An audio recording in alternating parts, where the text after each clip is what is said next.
Olá, vamos para o nosso quinto vídeo sobre restauração, tema amor que é firme. Isaías 38, 9, 22, que vai falar sobre o rei Ezequias, que ficou doente e Deus restaurou sua vida por mais 15 anos. Houve ali um arrependimento e restauração, e ele ficou muito grato, né? E em Mateus 18, do 15 ao 17, fala de como devemos tratar o irmão. Então, hoje nós vamos falar sobre um assunto que para mim é muito importante, quando estamos falando de restauração, né? Então, a aula de hoje, ou o vídeo de hoje, né, é amor que é firme. Disciplina restauradora, tá? E eu quero começar dizendo uma coisa. Jesus, ele é o nosso maior exemplo de amor firme, né? Porque quando Jesus ama, ele não passa a mão no erro, mas também não destrói a pessoa por causa do seu erro, né? Jesus, quando ele nos chama, ele ama, ele escolhe, ele acolhe, ele confronta, ele corrige, ele restaura, né? E talvez você esteja pensando, mas corrigir também é amar? Corrigir também é amar, né? A gente não corrige nossos filhos, né? Quando a correção vem do lugar certo. Porque existe uma diferença entre corrigir alguém, porque estamos com raiva, querendo ferir, humilhar ou mostrar que somos melhores, e corrigir alguém porque amamos e queremos vê-la restaurada, queremos vê-la bem, né? Lá em Mateus 18, Jesus ensina exatamente isso. Ele diz que se o nosso irmão pecar contra nós, devemos procurar essa pessoa e conversar primeiro com ela, né? Olha que interessante. Jesus não começa mandando expor aquela pessoa, né? Falar mal daquela pessoa, fazer fofoca sobre aquela pessoa. Não.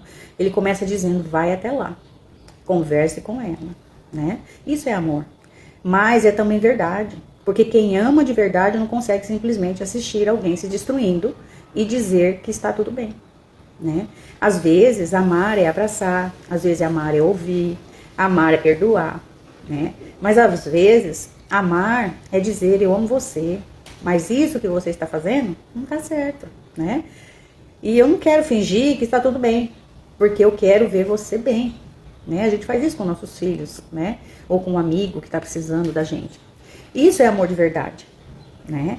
Na restauração existem pessoas que precisam aprender a receber amor. Mas existem outras que precisam urgentemente encarar a verdade. E existem aquelas que precisam dos dois, né? Principalmente a pessoa que está ferida.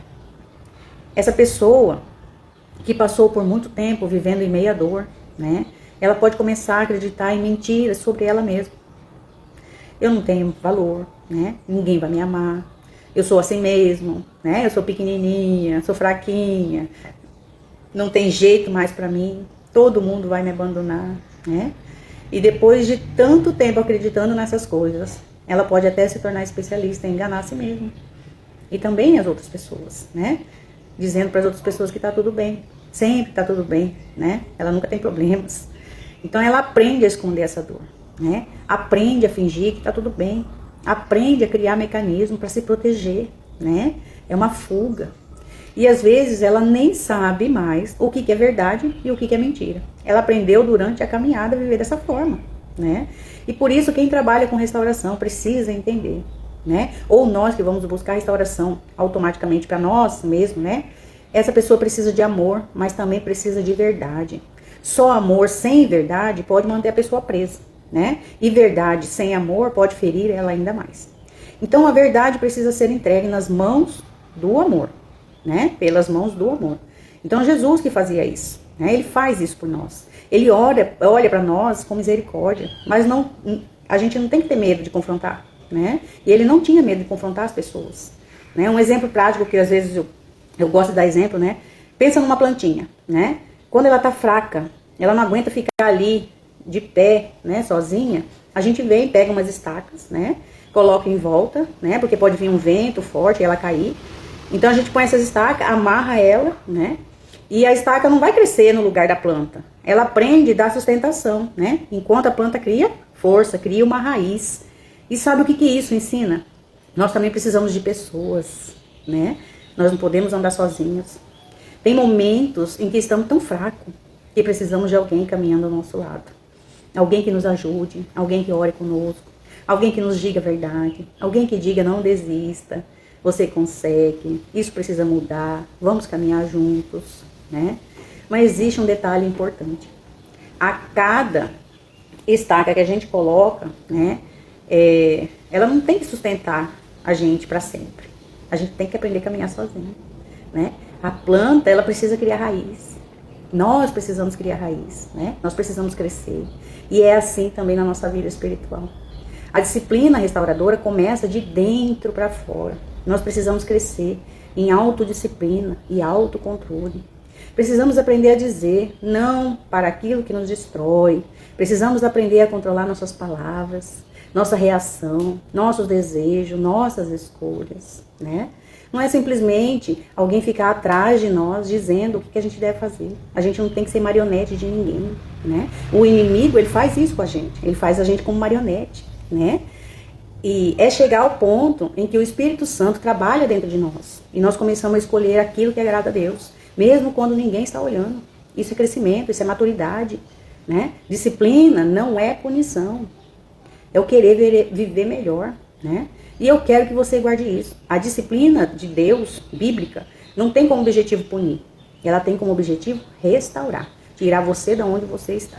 Jesus não corrige para nos jogar para longe. Ele corrige para nos trazer de volta, né? Quando Deus mostra alguma coisa errada em nós, não precisamos fugir. Precisamos perguntar. Senhor, o que o Senhor quer transformar em mim? Porque restauração não é apenas Deus tirar a dor. É Deus transformar a pessoa que saiu daquela dor. É aprender uma nova maneira de pensar, né? Como diz lá em Romanos 2,12, né? Mudar o pensamento nosso. Uma nova maneira de reagir, uma nova maneira de escolher, uma nova maneira de amar, né? E como que eu faço isso, Tati, no meu dia a dia? Eu coloquei 5 coisas que a gente deve fazer, né? E coloquei também um testemunho que eu faço. Primeiro, eu preciso aprender a receber correção.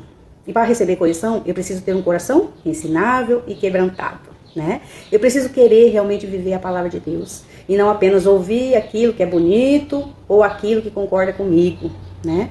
Porque quando eu leio a Bíblia, quando eu faço meu devocional, quando eu estudo a palavra, Deus começa a mostrar coisas em mim que precisam ser mudadas. E eu preciso estar disposta, né?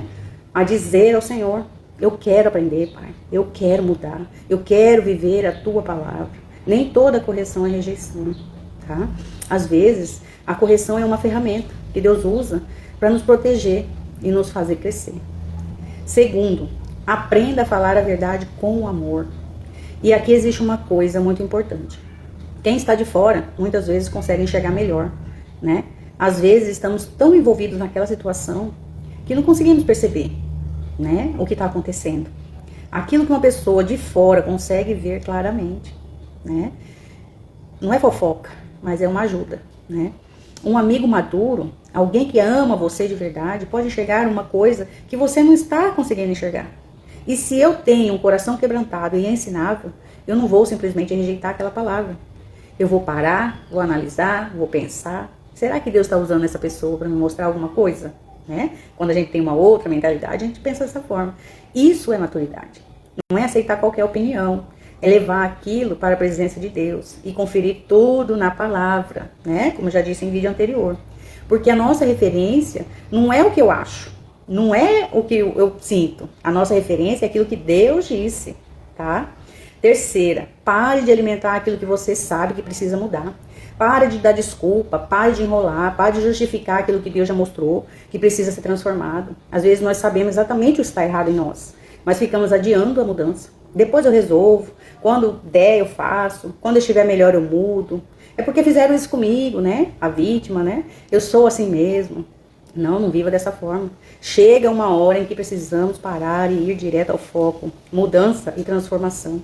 Se existe alguma coisa errada, coloque no papel e escreva. Isso aqui precisa mudar, isso aqui está me fazendo mal, isso aqui está me afastando de Deus, isso aqui eu preciso entregar ao Senhor. E depois busque ajuda. Busque a palavra, busque a oração, busque pessoas maduras para caminhar com você. Busque libertação, busque viver o propósito que Deus tem para a sua vida. Só Ele sabe todas as coisas, né? Porque não adianta identificar a ferida e continuar apertando em cima dela todos os dias, né? Precisamos permitir que Deus trate aquilo. Quarta coisa que a gente pode acrescentar no nosso dia a dia. Desenvolva o autocontrole. Nem tudo que eu sinto precisa virar uma atitude, né? Nem tudo que eu sinto precisa sair da minha boca, né? Nem toda provocação precisa receber uma resposta. Nem todo desejo precisa ser atendido. Isso também é disciplina. E isso precisa acontecer de dentro para fora. Não é alguém ficar o tempo todo o que eu devo fazer, o que eu não devo fazer. Igual a gente faz com nossos filhos pequenininhos, né? É o Espírito Santo trabalhando dentro de mim, dentro de você, e me ensinando a escolher aquilo que agrada a Deus. É aprender a dizer, eu poderia fazer isso, mas eu escolho não fazer, porque eu quero viver de acordo com a palavra de Deus. Isso é crescimento, isso é maturidade, né? Discernimento. Quinta coisa, permita que Jesus trate você de dentro para fora. Mas isso só acontece quando existe entrega, quando existe um coração quebrantado, quando eu paro de ouvir a Deus, né?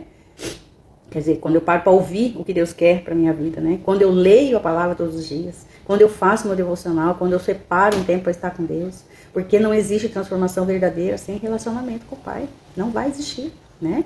É na palavra que eu começo a descobrir quem Deus diz quem eu sou, né? A identidade nossa. E também começo a descobrir quem eu não preciso mais continuar sendo, né? A pessoa velha, suja, imunda, né? Larga ela pra lá. E eu posso falar isso pra você porque eu também estou vivendo esse processo. Eu não estou aqui falando como alguém que já chegou ao fim da caminhada. Eu estou sendo tratada, estou sendo moldada, estou aprendendo. E quanto mais eu estudo a palavra do Senhor, mais Deus vai mostrando aquilo que precisa ser mudado dentro de mim. E foi justamente por isso que eu comecei a fazer os meus vídeos, né?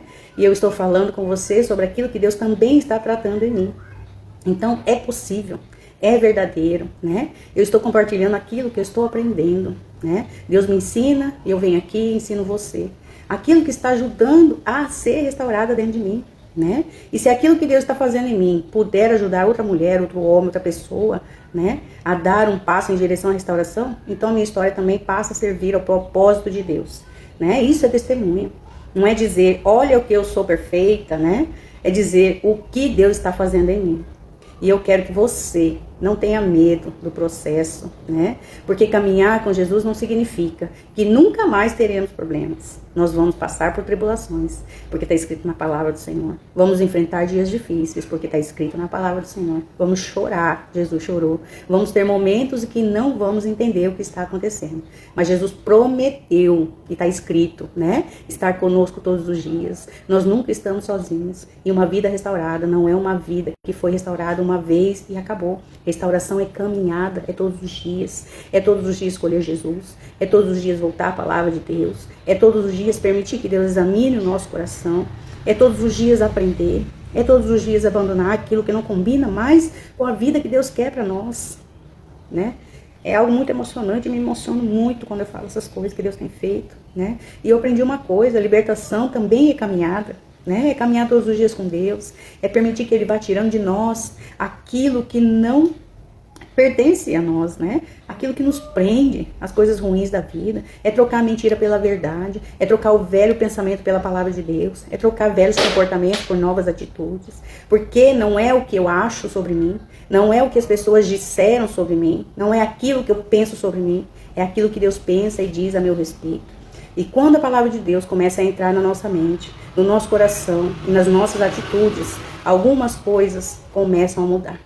Por isso, não tenha medo de amar, né, e do amor firme de Jesus. Se Ele está corrigindo você, não fuja. Se Ele está mostrando uma área que precisa mudar, não se esconda. Se Ele está usando alguém para trazer uma palavra de correção, ore, examine e veja o que Deus quer ensinar. Porque Jesus não corrige para nos destruir. Jesus corrige para nos restaurar, né? Ele não aponta a nossa ferida, né, para nos envergonhar. Ele toca na nossa ferida, né, para nos curar. E talvez hoje Jesus esteja dizendo para você, filha ou filho, eu amo você demais para deixar você continuar vivendo dessa maneira.